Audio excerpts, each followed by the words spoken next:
A família de Guilherme Nakata cultiva tilápia há mais de 30 anos em Fortuna, no interior de São Paulo. Uma criação que começou tímida. Hoje são 2 toneladas por ano e ele garante que tem demanda para dobrar a produção. A gente vê que o nosso mercado está crescendo, é um mercado que a gente vislumbra que esse crescimento ele siga. É uma época muito legal de estar nesse mercado nosso. Segundo o Anuário de Piscicultura 2025 da Associação Brasileira de Piscicultura Peixe BR, a piscicultura brasileira teve em 2024 um crescimento de 9,2% em comparação com 2023. Foram produzidas mais de 960 mil toneladas no ano passado. O resultado foi puxado principalmente pela produção de tilápia, que sozinha teve um crescimento de 14,36%, como explica a diretora do Departamento de Aquicultura em Águas da União, da Secretaria Nacional de Aquicultura, Juliana Lopes. A gente tem vários fatores, né? Regularização, mercado, exportação para os Estados Unidos, grandes produtores exportaram mais, e o pequeno, com essa exportação também, o pequeno conseguiu ter espaço para colocar o seu peixe no mercado. As exportações do peixe do Brasil aumentaram 138% em 2024 em receita e 92% em volume em relação a 2023. De acordo com o Anuário da Piscicultura, o cultivo de peixes em 2024 foi o maior em 10 anos, com crescimento de 51%. Para saber mais sobre a atividade no Brasil, basta acessar o anuário que está disponível no site gov.br/MPA. Reportagem Cleide Lopes. Nos 2 primeiros meses de 2025, os turistas estrangeiros deixaram no Brasil mais de 1 bilhão e 600 milhões de dólares. É o maior valor desde quando o Banco Central iniciou a série histórica, em 1970. Os recursos são resultado das despesas com hospedagem, alimentação, transporte, passeios, compras e outras atividades econômicas diretamente ligadas ao setor turístico. O Ministério do Turismo registrou em fevereiro o desembarque de mais de 1 milhão e 300 mil viajantes internacionais no país. O número marca uma alta de 59% em relação ao mesmo mês de 2024. Quando observados os dados de janeiro e fevereiro, o Brasil ultrapassa os 2 milhões e 800 mil turistas internacionais. E após reestruturação da malha aérea, o aeroporto do Galeão, no Rio de Janeiro, recebeu boa parte desses visitantes. Nos 2 primeiros meses de 2025, houve a chegada de mais de 473 mil estrangeiros, o maior fluxo de turistas internacionais para o período desde 1977. Thaísa Vitória para a Voz do Brasil. Um apartamento com varanda e área de lazer completa, com piscina, churrasqueira, academia e playground. Ao receber as chaves da casa própria, financiada pelo programa Minha Casa Minha Vida, o autônomo Gabriel Costa comemorou. Mais um sonho realizado, partilhar bons momentos aqui, né, no dia a dia e viver uma vida tranquila, né? Ao todo, foram entregues em João Pessoa, na Paraíba, 247 unidades em 2 condomínios, um investimento de quase 35 milhões de reais do governo federal. Para o Estado, o ministro das Cidades, Jader Filho, anunciou a construção de mais 544 moradias para a área urbana e outras 519 para atender famílias e entidades rurais. De acordo com o Ministério das Cidades, em 2024 o programa contratou mais de 1.260.000 unidades em todo o país. E segundo o ministro Jader Filho, isso torna o Minha Casa Minha Vida o maior investidor no setor. O Minha Casa Minha Vida foi responsável por 54% de todos os lançamentos de imóveis no Brasil no último trimestre de 2024. É mais da metade de tudo aquilo que foi lançado no Brasil foi lançado a partir do Minha Casa Minha Vida. A meta inicial do governo era contratar 2 milhões de unidades num prazo de 4 anos. Mas, segundo o presidente Lula, essa meta foi ampliada para 2,5 milhões de moradias até o final de 2026. Reportagem Nazi Brum. A Conferência das Nações Unidas sobre as Mudanças Climáticas de 2025 vai ser em Belém do Pará, em novembro. E a Caixa vai lançar até lá várias iniciativas para promover a sustentabilidade e reforçar o compromisso com a responsabilidade ambiental e social. Um acordo é com o Ministério do Desenvolvimento Agrário e Agricultura Familiar. A parceria entre a Caixa e o Ministério vai promover a agricultura familiar como mecanismo de recuperação de áreas degradadas e ampliar a produção de alimentos saudáveis dentro do Programa Nacional de Florestas Produtivas. Serão disponibilizados 50 milhões de reais via Fundo Socioambiental Caixa para custear o edital de assistência técnica e extensão rural. Segundo o ministro do Desenvolvimento Agrário e Agricultura Familiar, Paulo Teixeira, a ideia é promover uma mudança cultural para garantir a restauração ambiental. Podemos, como exemplo, citar o açaí, o cupuaçu, cacau, dendê, todas essas espécies que poderão, ao recuperar a floresta, no que já foi suprimido de áreas degradadas, em relação a pastagens degradadas também, nós vamos garantir uma melhor renda para os agricultores e uma restauração florestal. E um dos temas prioritários que a Caixa vai levar à COP30 é o desenvolvimento socioambiental de povos e comunidades tradicionais, em locais como a região norte do Brasil. É o que destacou o presidente do banco, Carlos Vieira. A gente pode transformar a mudança social também daquelas famílias sem agressão ao meio ambiente, mantendo um ecossistema em funcionamento, em convivência com a sociedade. Com o Ministério do Meio Ambiente e Mudança do Clima, o acordo é para a estruturação de programas, ações e iniciativas de promoção de políticas ambientais e climáticas, com foco, por exemplo, na promoção da bioeconomia, gestão da qualidade do ar, combate ao desmatamento, gestão de resíduos sólidos e economia circular. O edital para acessar o Fundo Socioambiental Caixa está previsto para 30 de abril e vai contemplar inicialmente projetos dos estados do Mato Grosso, Pará, Maranhão, Acre e Rondônia. Reportagem Luciana Colares de Holanda. Na Boca do Povo, a radionovela do Ministério do Desenvolvimento Social. Essa história se passa numa feira de artesanato. Duas das feirantes mais antigas estão comentando a nova banca da Aline.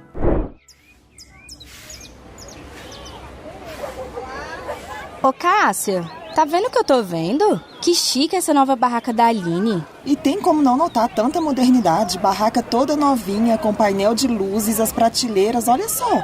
Não tinha visto nada igual aqui na feira não, viu? Ô Aline, tu não vai contar pra gente não como foi que você conseguiu fazer essas melhorias todas na sua barraca não, mulher? Calma, gente, calma que eu conto tudo. O que eu quero é que todo mundo progrida comigo pra feira ficar mais linda ainda. Aline, você só pode ter ganhado na loteria para conseguir fazer tanta mudança assim na barraca. Ganhei não, Dani, mas as melhorias foram feitas assim mesmo, graças a um empréstimo que consegui no banco a juros baixinhos que cabem no bolso. Olha só, há muito tempo eu estava querendo comprar umas prateleiras mais espaçosas para expor melhor esses produtos. Tanta coisa bonita que a gente vende, mas nem dava para o cliente ver direito. Aí eu descobri o programa Acredita. Acredita no quê, Aline? Acredita no primeiro passo, amiga. É um programa do governo federal onde os empreendedores, assim como nós três aqui, podem conseguir microcrédito a juros abaixo do mercado para investir ou aperfeiçoar o negócio, assim como eu estou fazendo aqui na banca. O Fred, meu amigo que vende pipoca lá na frente da feira, vocês sabem, né? Sim. Pois é, ele também conseguiu um microcrédito e investiu num carrinho para vender água de coco e água mineral. Tá feliz da vida o Fred, nesse calorão vende demais. E com você, como foi? No meu caso, eu procurei o CRAS, o Centro de Referência da Assistência Social. Eu estava lá atualizando as informações do Cadastro Único. Depois de me informar, fui ao banco parceiro do programa aqui na nossa cidade. Fiz o contrato e recebi o crédito. Depois, com a assistência técnica dada pelo agente financeiro lá do banco, foi só botar em prática o meu plano de melhoria da banca. E olha como valeu a pena, gente. Esse painel luminoso vai atrair novos clientes. E coloquei um igual lá na entrada da feira, viu? Para fazer propaganda. E além de melhorias aqui, consegui comprar mais material para bordar novos tapetes e enxovais. As colegas de feira, Cássia e Daniela, ficaram super interessadas no Acredita e muito felizes pelas novas conquistas da amiga Aline. E muitas dúvidas surgiram. Foi assunto da conversa até a feira fechar. Aline, mulher, e me diz uma coisa, eu também posso ir em busca desse microcrédito? Dani, o certo mesmo é você se informar no CRAS. Como eu disse, foi lá que eu conheci o programa Acredita no Primeiro Passo. Só depois que eu fui ao banco. O que eu sei é que para ter acesso ao microcrédito é preciso estar inscrita no Cadastro Único. E sei também que as informações precisam estar atualizadas. A Aline passou a informação certa. O programa Acredita no Primeiro Passo é um conjunto de iniciativas do governo federal, estabelecidas em parceria com estados, Distrito Federal, prefeituras, organizações públicas, setores, empregadores e da sociedade civil. Ele tem como objetivo promover a autonomia socioeconômica, pelo aumento da renda, com valorização do trabalho e das capacidades empreendedoras de pessoas do Cadastro Único. O Acredita oferece microcrédito produtivo orientado, além de apoio para a estruturação de empreendimentos sustentáveis, como é a banca de artesanato da Aline. Podem participar do programa pessoas de 16 aos 65 anos de idade, com informações atualizadas no CAD Único. São prioridade do programa pessoas com deficiência, mulheres, jovens, negros e membros de populações tradicionais e ribeirinhas. Eu não sei você, Dani, mas eu vou essa semana ainda no CRAS saber mais sobre esse programa aí. Eu não posso ficar de fora. Se eu tiver mesmo como captar microcrédito, já sei até onde eu vou investir. Vou comprar a banca ao lado e oferecer novos produtos. Tava pensando em vender velas aromáticas. O que você acha, amiga? Você vende as velas e eu invisto mais nos meus quadros, que é pra clientela sair daqui satisfeita. Juntas, amiga, a gente oferece tudo o que uma casa precisa. É vela, é pano de prato, é quadro, é enfeite. Por aí vai, vamos vendendo tudo. Todas as pessoas inscritas no Cadastro Único e no programa Acredita no Primeiro Passo, que já possuem um negócio ou querem começar uma empresa, podem participar das ações de empreendedorismo. Isso inclui a participação em cursos e o acesso ao microcrédito produtivo orientado, por meio de serviços prestados pelos parceiros do programa. O Acredita no Primeiro Passo atua como um intermediário no contato com os operadores de microcrédito parceiros, instituições financeiras e entidades autorizadas de crédito que operam o programa. O Fundo Garantidor do Acredita oferece condições diferenciadas para a garantia de operações de créditos das pessoas e negócios de inscritos no CAD Único. Para acesso às garantias, os tomadores de crédito devem procurar as instituições financeiras cadastradas e os seus agentes estruturadores de negócio. Narração Iaco Guerra, roteiro Érica Brás, vozes de Natália Carvalho e Ana Calisto e Érica Brás, edição de áudio Ricardo Xavier. Na Boca do Povo, a radionovela do Ministério do Desenvolvimento Social.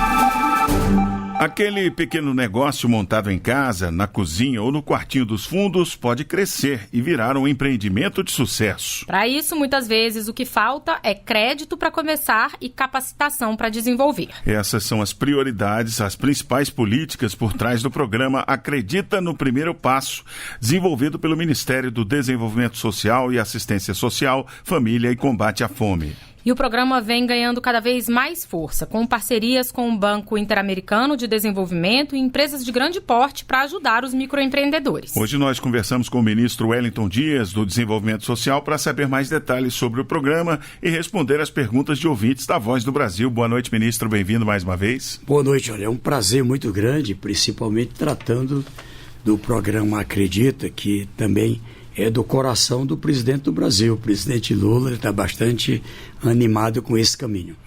Bom, ministro, hoje nós temos algumas perguntas de ouvintes para o senhor, mas antes de começarmos a tirar as dúvidas delas, eu gostaria que o senhor começasse explicando, para quem ainda não sabe, o que é o programa Acredita no Primeiro Passo. É um programa que tem como olhar básico o público do Bolsa Família, do Cadastro Único Social. Nós estamos falando ali de pessoas que, muitas delas, são de uma família que recebe algum benefício, mas ela já tem curso superior, ou está fazendo universidade, tem um curso técnico, ou está fazendo o ensino médio, e pessoas que já têm um negócio. São 19 milhões de pessoas que se declaram pequenos empreendedores, mas com a renda baixa. 4.630.000, no estudo que fizemos com o Sebrae, ali são pessoas que já têm o CNPJ. Então, o presidente Lula criou um fundo garantidor federal para resolver vários problemas. Por exemplo, os pequenos, quando chegam no banco, aí o banco pergunta, tem um avalista? Não tem. Tem um bem para dar como garantia? Não tem. Pronto, já encerrou a conversa. Com o fundo garantidor, não precisa, desses requisitos. Ali o fundo garantidor é a garantia. Também tem o estruturador de negócios, ali examina qual é a prospecção daquele negócio planejado, faz a assistência técnica, elabora o projeto e ali também solução para outro problema. Com o risco diminuído por causa do fundo garantidor, os bancos baixam os juros. Além do crédito do trabalhador, que baixou bastante os juros, também no programa Acredita. Por exemplo, vai de 0 até 9%, agora no máximo, no segundo passo, Selic mais 2%, e eu digo que a vantagem principal é que pode trabalhar variados negócios, no campo, na cidade, e a gente já está aí com 155 mil contratos, 1 bilhão e 800 milhões nas mãos dos pequenos.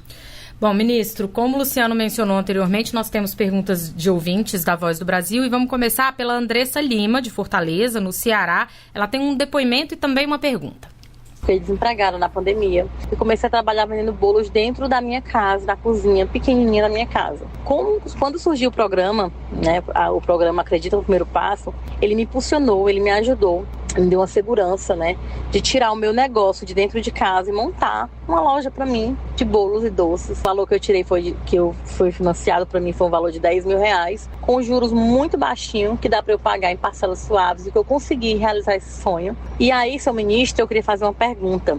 Se dentro do programa, se ele conta com algum tipo de capacitação para nos capacitar, a melhorar cada vez mais, para que a gente possa alcançar novos voos, Sim, Andressa, é possível e você pode contar. É conversar aí com o agente de desenvolvimento, do Banco do Nordeste, e ele pode te orientar. Por exemplo, nós temos uma parceria com a empresa Visa, com 200 mil vagas abertas, que pode lhe orientar sobre orçamento, sobre a parte da estruturação financeira do seu negócio, como é que lida com a parte de caixa, como é que você pode prospectar para o futuro, e com isso você, inclusive, garantir o segundo passo. O primeiro passo, até R$21 mil. No segundo passo, até R$80 mil. E eu quero que você cresça para chegar no terceiro passo, que vai a financiamentos de até R$1 milhão e 200 mil. O presidente Lula quer dar a mão para você poder crescer e, se Deus quiser, alcançar aí, muito em breve a gente vai falar da grande empresária Andressa. Que Deus lhe abençoe. Inclusive, o senhor fechou recentemente um acordo com o BID, o Banco Interamericano de Desenvolvimento, para reforçar essa parte de capacitação do programa, ministro? Exatamente. O Banco Interamericano de Desenvolvimento, eu estive no Chile, ali numa assembleia, a ministra Simone Tebet também, e o Banco Interamericano, ele é um parceiro da Aliança Global contra a Fome e a Pobreza.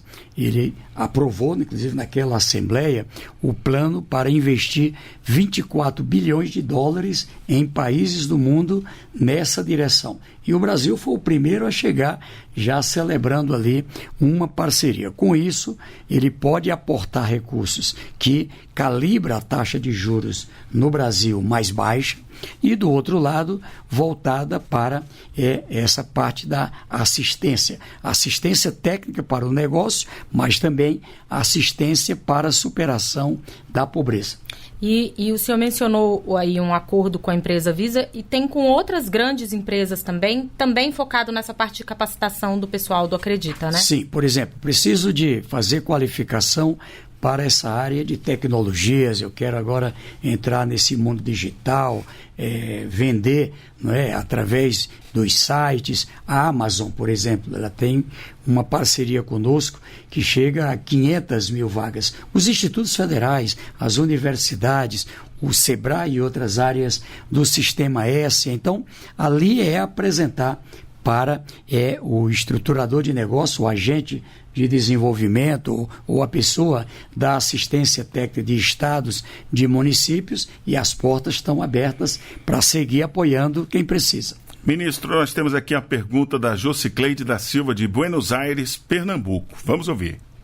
Tenho uma academia. Comecei academia ponto alugado, depois saí para o meu ponto próprio, com recurso do Crédito Amigo.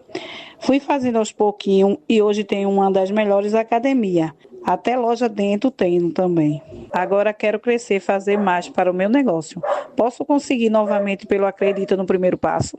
Sim, o Crédito Amigo, o Agroamigo, são programas muito importantes que trabalhamos integrados com o Acredita. E eu lhe digo que aí é apresentar ao agente de desenvolvimento a sua opção pelo programa Acredita, e até o valor de R$21 mil no primeiro passo.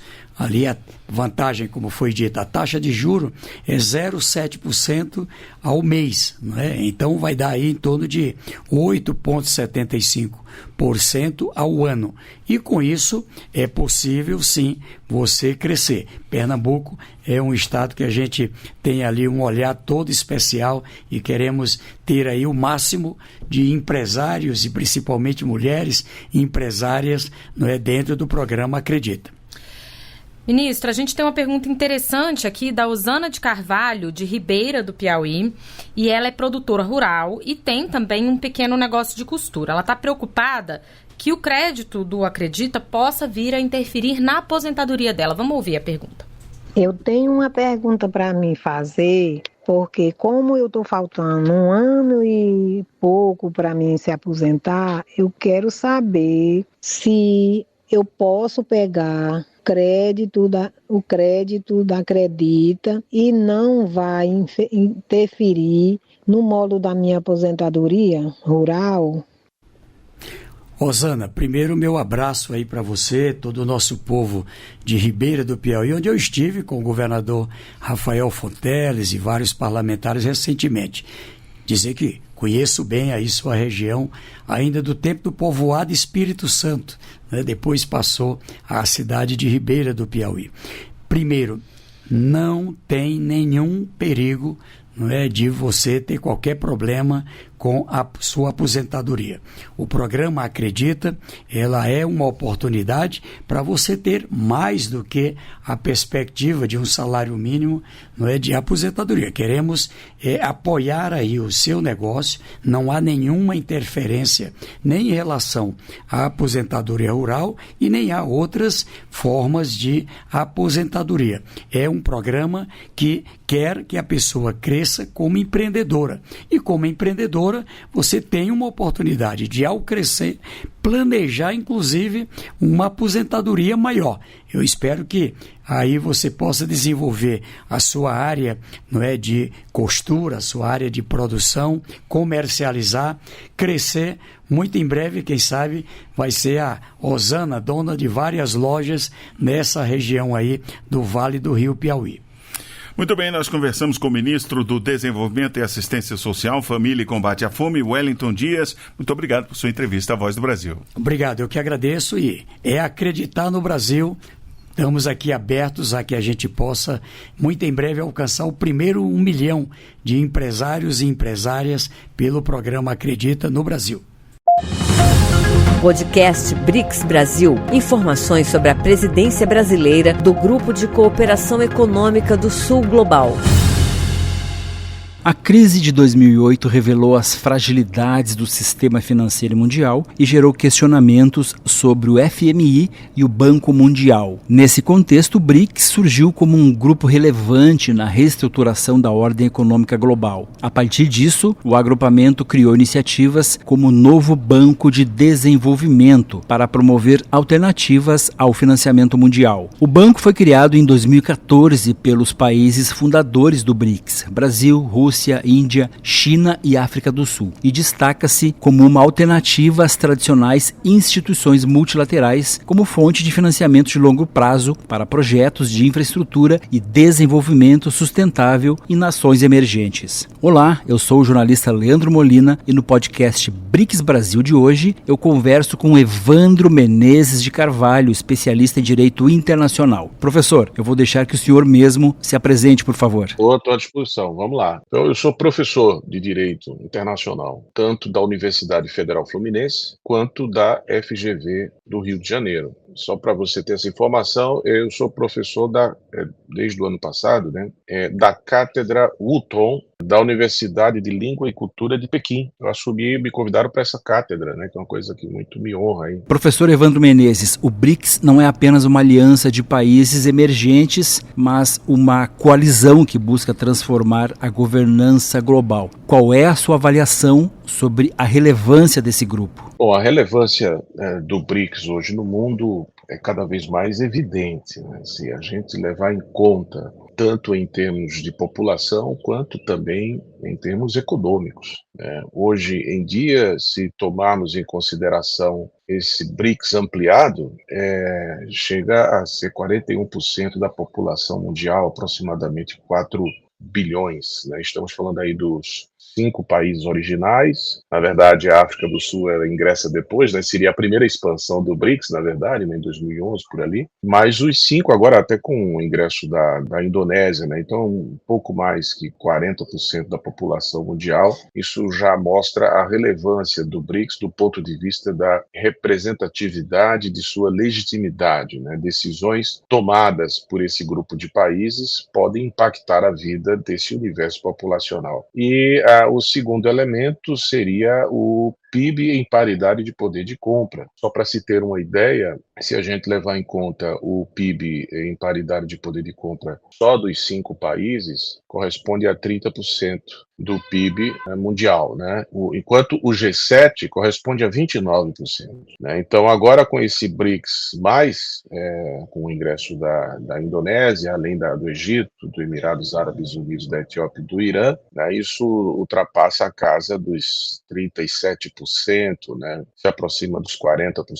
E se ainda levarmos em conta os países que se associaram recentemente, quer dizer, não são membros plenos, mas se associaram, que é Belarus, Bolívia, Cuba, Cazaquistão, Malásia, Tailândia, Uganda e Uzbequistão, esse PIB em paridade de poder de compra vai a um pouco mais de 40%. Então, há uma relevância econômica muito grande. Obviamente, a gente sabe que as pessoas não comem o PIB, elas precisam, quer dizer, esse PIB precisa ser traduzido em oportunidades, e para a população e também significar uma ampliação da capacidade produtiva. Mas esses países são líderes, mundiais em commodities cruciais, grãos, carne, petróleo, gás natural, minérios, E dentro dele você tem, obviamente, a China, que acaba cumprindo um papel importante por ser hoje uma potência energética, ela lidera essa transição mundial de energia renovável, ela tem 2 vezes mais energia solar e eólica, comparado ao resto do mundo, Então, e, obviamente, países que são produtores e exportadores de petróleo, além da China, Rússia, Irã, Emirados Árabes Unidos, o próprio Brasil também. Então, isso tudo são elementos significativos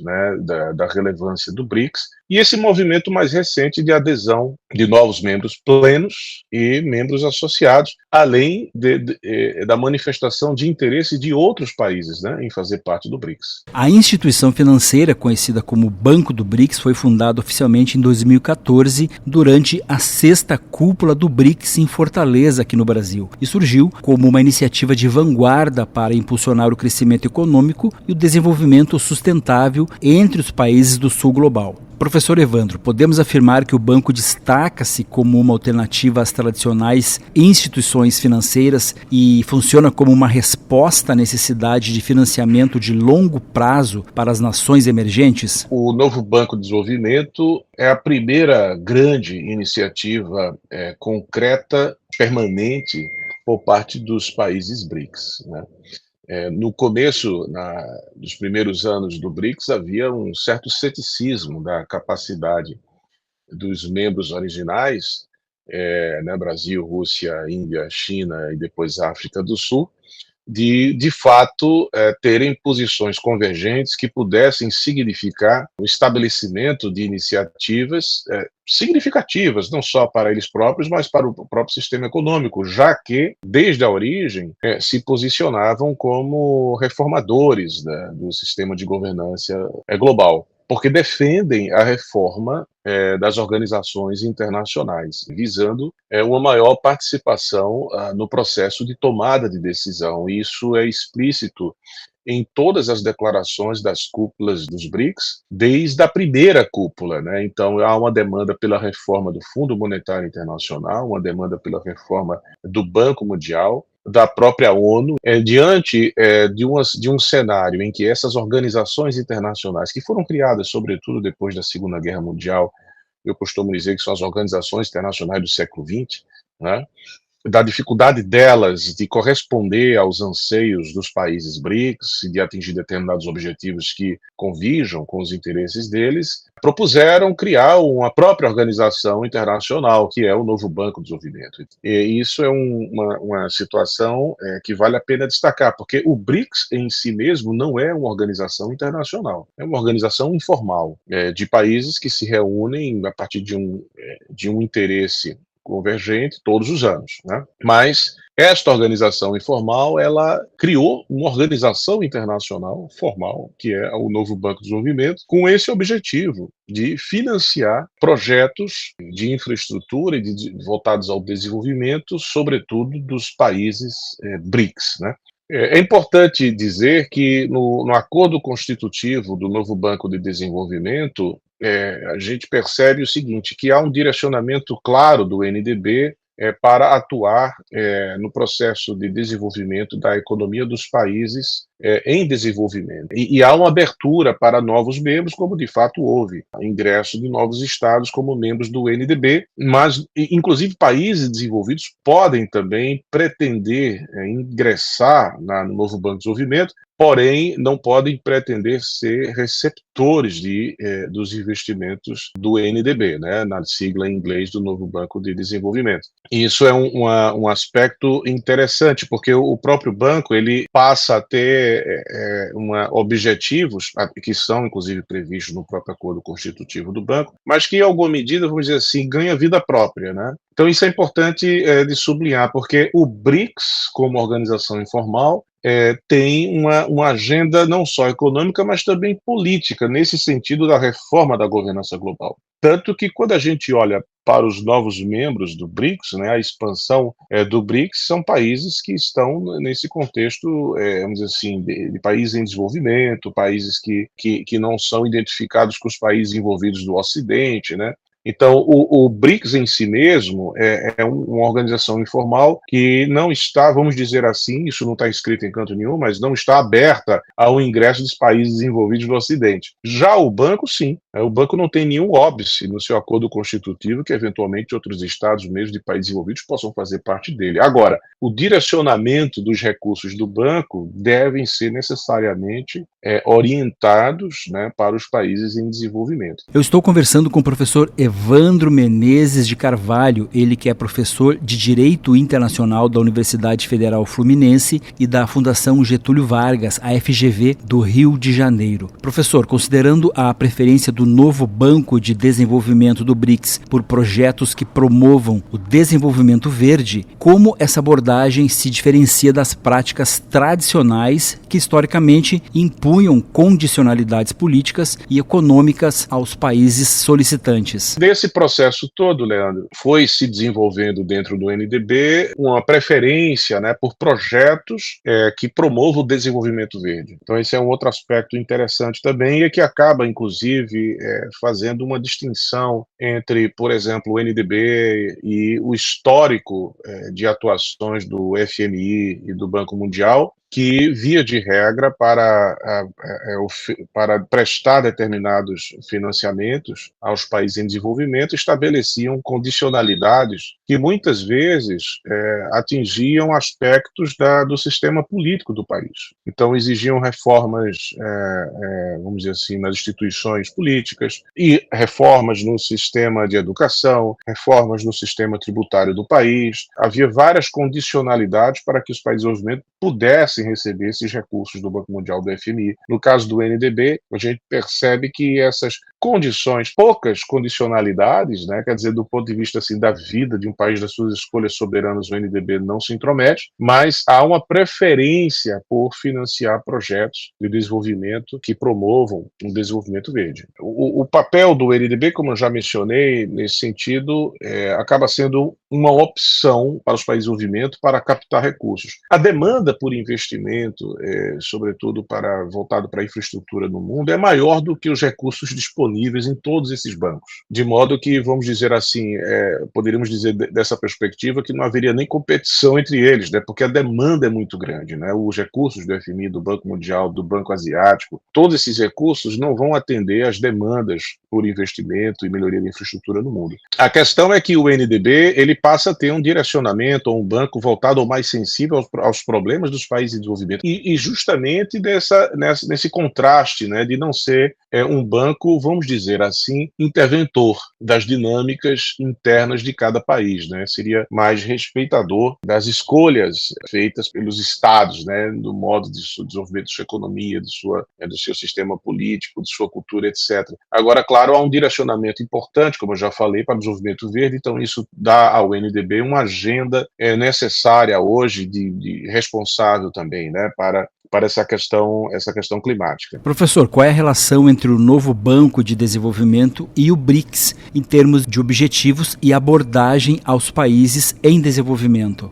Leandro, essa pergunta é muito boa, né? Porque, veja, são duas dimensões importantes de entender. Uma coisa é o NDB como organização internacional, que tem um tratado constitutivo, que tem os seus órgãos de tomada de decisão, tem a sua governança, informações oficiais no próprio site, prestação de contas. Então, é uma organização internacional que ela está aberta ao crivo e à análise dos Estados-membros e receptores desses recursos, inclusive para o próprio debate público. Eu não vejo como uma organização que foi criada pensando em enfrentar, né, o FMI ou um papel contra-hegemônico em si mesmo. Eu acho que é uma organização internacional que foi criada diante de uma situação, de uma demanda de mercado existente dos países em desenvolvimento, que estavam, como de fato estão, sedentos por recursos e estão em busca, como qualquer pessoa que pede empréstimo ao banco, isso vale para os estados também, em condições melhores, que inclusive em empréstimos que se intrometam menos, né, na vida de cada país. Já há um histórico do FMI, já há um histórico do Banco Mundial,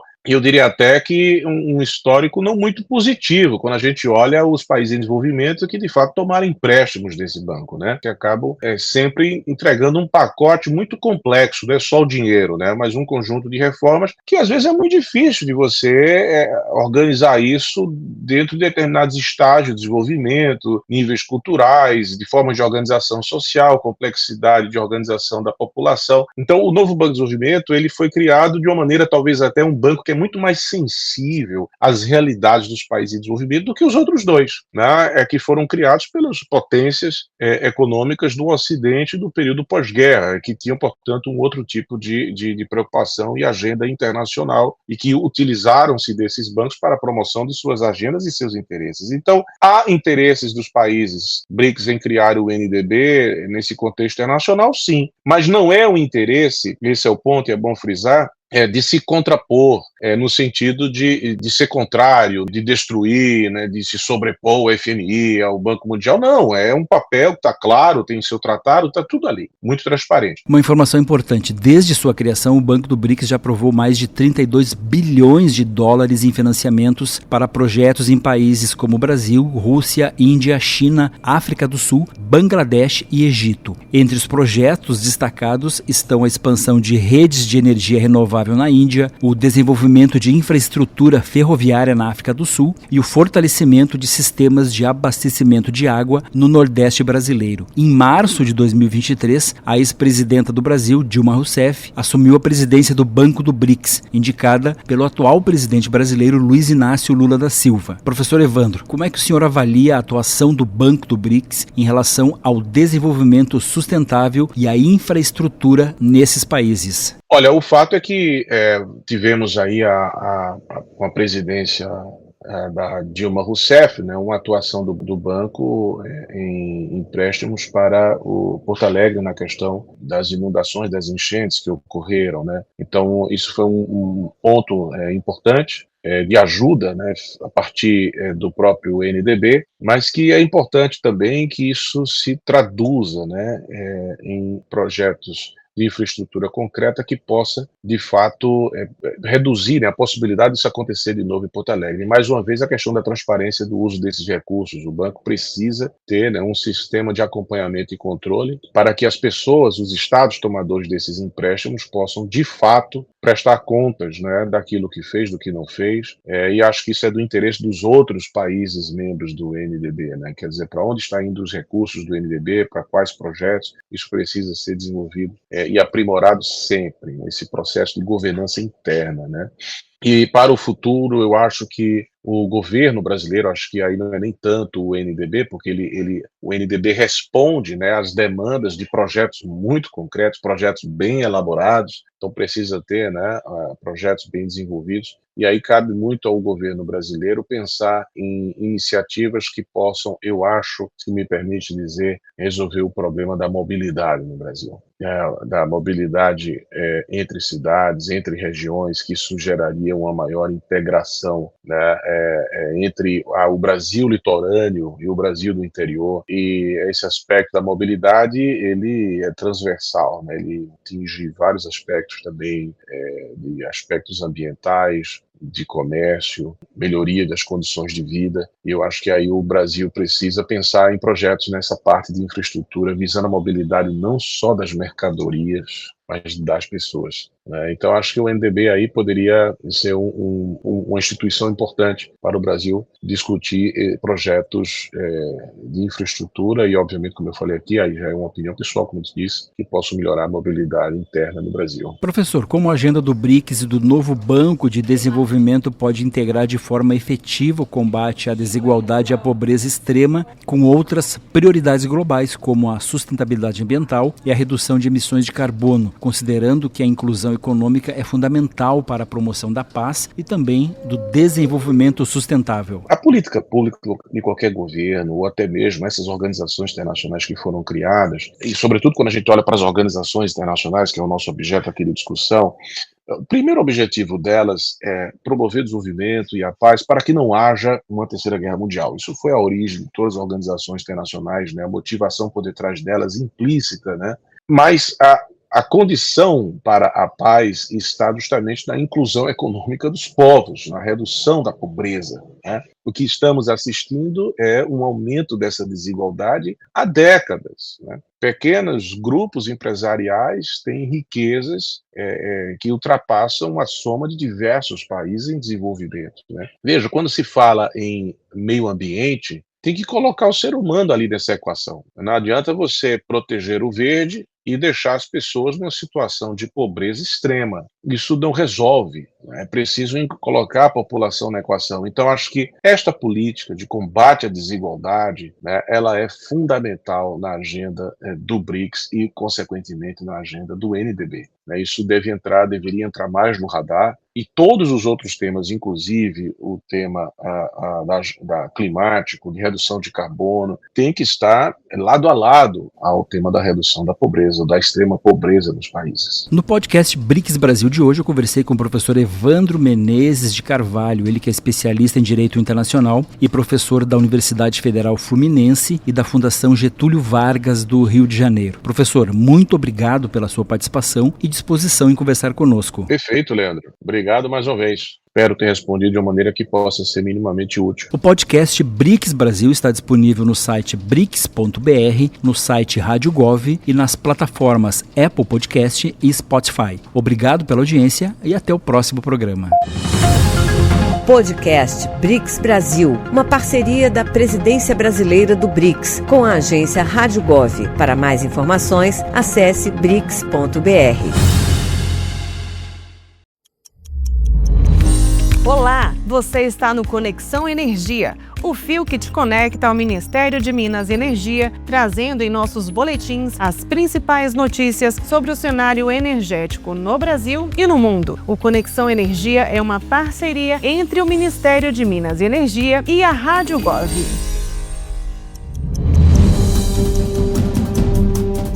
Para promover novas estratégias de adaptação a impactos climáticos e socioambientais, o Ministério de Minas e Energia é um dos participantes da consulta pública sobre Plano Clima Adaptação. O documento é direcionado ao setor energético para mitigar e definir metas de aprimoramento às causas ambientais. Mais informações com o repórter Pedro Marra. Com o objetivo de reduzir a vulnerabilidade aos impactos da mudança do clima no setor energético, está aberta a consulta pública do Plano Clima. A iniciativa propõe construir um ambiente de diálogo, a fim de fortalecer a definição de metas e ações em conjunto que fortaleçam o setor de energia diante das mudanças climáticas. O Brasil conta com um alto percentual de renováveis em sua matriz energética. Entretanto, definir novas abordagens no planejamento e na operação do sistema de energia a partir das incertezas dos eventos ambientais é uma prioridade da dinâmica setorial. A resolução e elaboração da consulta pública é do Comitê Interministerial sobre Mudança do Clima, sob coordenação do MME, com envolvimento direto das vinculadas EPE, ANP e ONS. As contribuições serão recebidas através da plataforma Brasil Participativo, até o dia 25 de abril. Do MME, Pedro Marra. O Ministério de Minas e Energia divulgou a íntegra do estudo que comprova a viabilidade técnica do aumento do teor de etanol anidro na gasolina para 30%. Mais informações com a repórter Fernanda Rodrigues. O relatório final, que confirma a nova mistura denominada E30, é viável do ponto de vista técnico e ambiental e está disponível no site do MME. Elaborado pelo Instituto Mauá de Tecnologia, os resultados dos testes mostraram que a mudança não causa impactos negativos relevantes em desempenho, dirigibilidade, consumo ou emissões. Durante o evento realizado em março no MME para apresentar os resultados, o ministro Alexandre Silveira ressaltou a convergência dos dados com as políticas energéticas do país, enfatizando a sustentabilidade e a segurança do consumidor como prioridades. Os testes foram realizados em laboratório e em pista, com 16 modelos diferentes de carros e 13 modelos de motocicletas, representando a frota de veículos leves e motocicletas do Brasil. A implementação da nova fórmula deve abaixar o preço da gasolina e tornar o país mais independente de importação. Além disso, alinhado às pautas ambientais, o E30 impulsiona a descarbonização e modernização do setor de transportes do país. Do MME, Fernanda Rodrigues. O Conexão Energia fica por aqui. Mais informações, acesse www.mme.gov.br. Nossos boletins têm a apresentação de Ana Gadelha, produção e edição de Ana Lúcia Ferreira e Bruno Piuí. O Conexão Energia é uma parceria do Ministério de Minas e Energia e a Rádio Gov.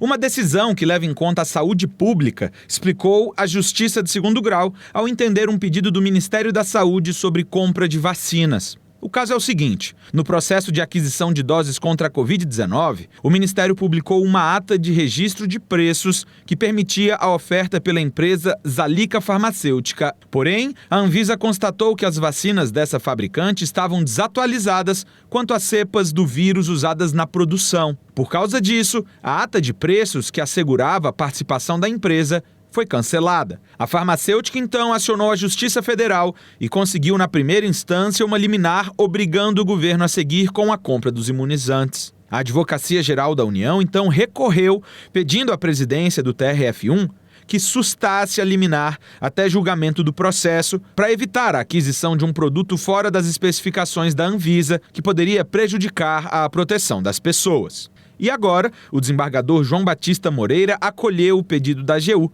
alegando justamente possíveis riscos à saúde coletiva. De Brasília, Vitor Abreu.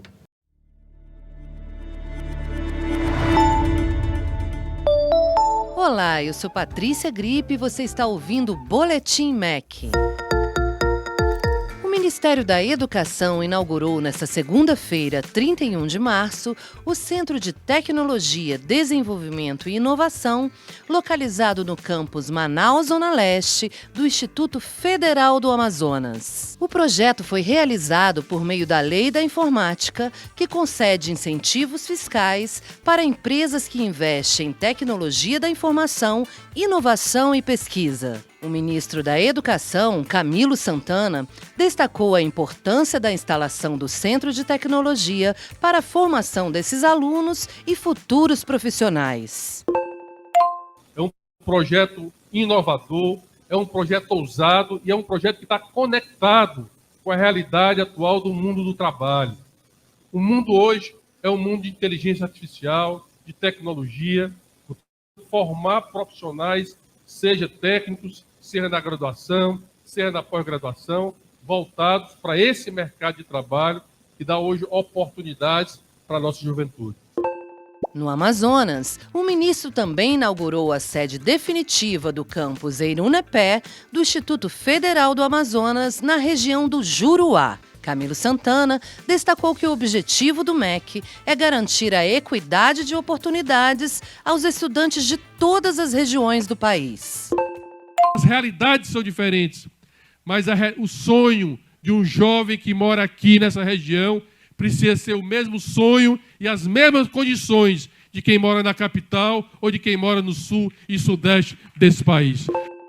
O ministro da Educação também assinou uma autorização de repasse de mais de 16 milhões de reais até 2027 para a retomada do Programa Nacional de Inclusão de Jovens, ProJovem, no Amazonas. O investimento vai atender 17 municípios selecionados e 2.760 jovens.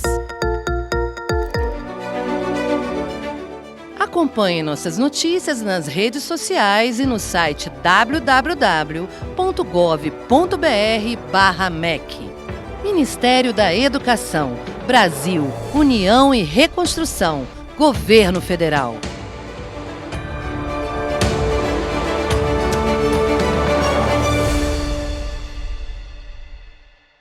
O Brasil oficializou a candidatura do Maracatu Nação à lista representativa do Patrimônio Cultural e Imaterial da Humanidade da Unesco. O dossiê foi entregue pelo governo federal e vai ser avaliado até 2026. O Maracatu Nação é uma manifestação cultural afro-brasileira marcada por cortejos, tambores e rituais que remetem às coroações de reis e rainhas do Congo. Registrado como Patrimônio Cultural do Brasil desde 2014, o reconhecimento internacional pode fortalecer sua preservação e ampliar oportunidades para os grupos que mantêm a tradição viva.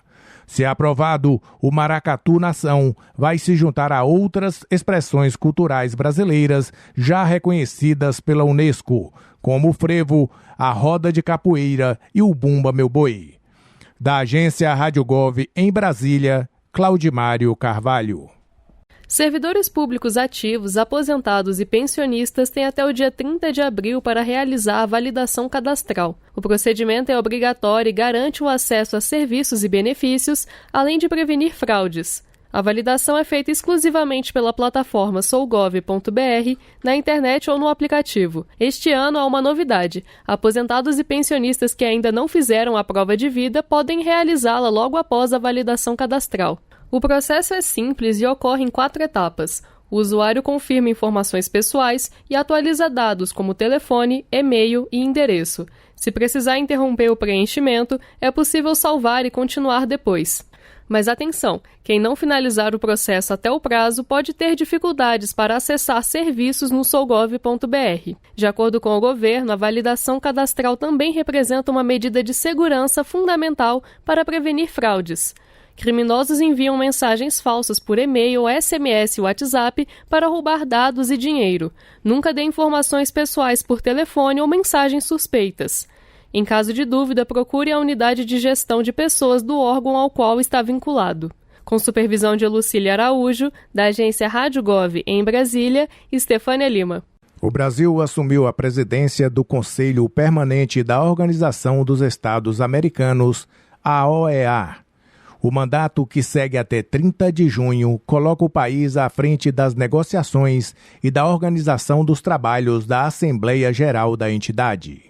Entre as responsabilidades do Brasil estão a eleição do secretário-geral adjunto, a apresentação de candidatos para a Comissão Interamericana de Direitos Humanos e a transição do novo secretário-geral.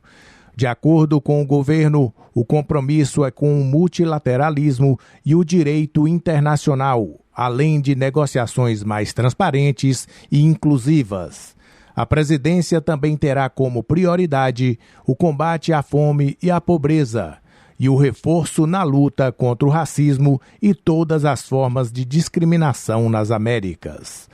Da agência Rádio Gov em Brasília, Claudimário Carvalho. Caixa Notícias. A Caixa paga nesta quarta-feira, 2 de abril, o incentivo matrícula do programa Pé de Meia referente a 2025. O incentivo é destinado aos estudantes do ensino médio regular e do ensino médio da educação de jovens e adultos, a EJA, que nasceram nos meses de maio e junho. O incentivo é creditado em conta poupança Caixa Tem e os valores podem ser movimentados pelo aplicativo Caixa Tem. O estudante pode fazer transferências, pagar contas e Pix direto no aplicativo do celular. Além disso, o aluno pode movimentar os valores com o cartão do programa, fazendo compras e pagamentos. O programa Pé de Meia apoia a permanência e a conclusão escolar dos estudantes matriculados no ensino médio e na educação de jovens e adultos da rede pública. Para mais informações sobre os pagamentos do Pé de Meia, acesse www.caixa.gov.br. O Ministério da Educação divulgou o resultado da lista de espera do ProUni 2025. Os candidatos podem consultar a pré-seleção no Portal Único de Acesso ao Ensino Superior, no site acessounico.mec.gov.br/ProUni. Os selecionados devem comparecer à instituição de ensino até 11 de abril para comprovar os dados informados na inscrição. Algumas universidades podem exigir documentos extras, por isso é importante verificar os detalhes com antecedência. Nesta edição, o ProUni ofertou mais de 338 mil bolsas entre integrais e parciais em mais de 1.000 instituições privadas. Criado há 20 anos, o programa já beneficiou 3.400.000 estudantes e elevou os números de acesso ao ensino superior no Brasil. Da agência Rádio Gov em Brasília, Claudimário Carvalho. O Procred 360 atingiu a marca de 2 bilhões de reais em valores contratados nesta semana. Dessa forma, o programa beneficiou cerca de 70 mil microempreendedores individuais, MEIs e microempresas. Criado no âmbito do programa Acredita, o Procred 360 é direcionado a empresas com faturamento anual de até R$ 360 mil e oferece taxas de juros que podem chegar a um valor 50% menor em relação aos praticados pelo mercado tradicional. A iniciativa tem como um dos objetivos impulsionar o empreendedorismo feminino. Dos empréstimos realizados, 45% foram destinados a mulheres. Empresas lideradas por mulheres podem obter crédito de até 50% do faturamento do ano anterior, enquanto os demais negócios têm acesso a até 30%. Ambas as modalidades contam com um teto de R$ 150 mil. Atualmente, o programa está disponível no Banco do Brasil, Caixa Econômica Federal e Bradesco. Da agência Rádio Gov em Brasília, José Carlos Andrade. O Brasil foi convidado a integrar o Grupo de Cooperação em Pesquisa sobre Sistemas Alimentares e Agricultura da Organização para a Cooperação e Desenvolvimento Econômico, a OCDE. A adesão formal está em andamento com o envio de uma carta do ministro da Agricultura, Carlos Fávaro, onde expressa o interesse na participação.